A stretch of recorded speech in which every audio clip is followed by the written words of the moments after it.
Happening right now, crews are removing a small plane that crashed just north of the Piedmont Triad International Airport yesterday afternoon. It landed between two houses on Birkdale Drive. There was some damage to the side of the home, but no fuel leak. It is an incredible story of survival. The pilot who crashed that plane able to get up and walk away. The plane is a total loss, but the man flying it only had some scratches and some bruises. No one else was hurt, but today the pilot shared his story with WFNY News 2's Sydney Moore and described the moment in the air he knew something was wrong.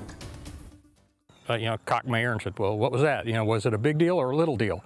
And about 20 seconds later, it turned into a big deal. A pilot for 50 years, Wesley Parker has experience in aerospace engineering and as a test pilot. On Thursday, he tested out his plane at PTI Airport to go across country. I took off, everything was normal.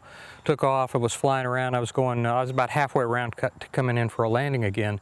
And the engine stumbled a little bit. He says the engine later quit on him. Parker went through emergency procedures and restarted the engine, but it wasn't enough. And the last time, it restarted just before it hit the trees, and it maybe a couple of seconds at the most. But all my training just sort of kicked in, and you're supposed to fly the airplane. You don't quit flying it until it can't fly anymore. You fly it all the way into the ground.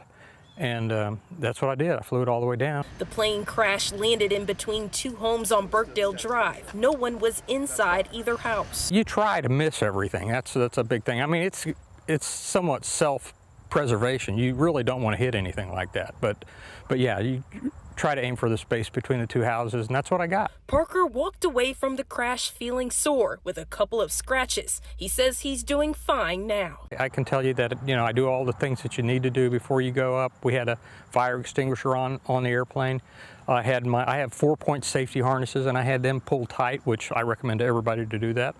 I had them pulled tight, and when I actually hit the ground, that's what kept me from hitting anything in the cockpit. And the airplane failed just as it's supposed to. It absorbed all the energy, and I walked away. Well, Parker says the only thing left from this plane right here is the tail. Everything else was crushed or pulled off. At last check, the FAA and the National Transportation Safety Board are still investigating.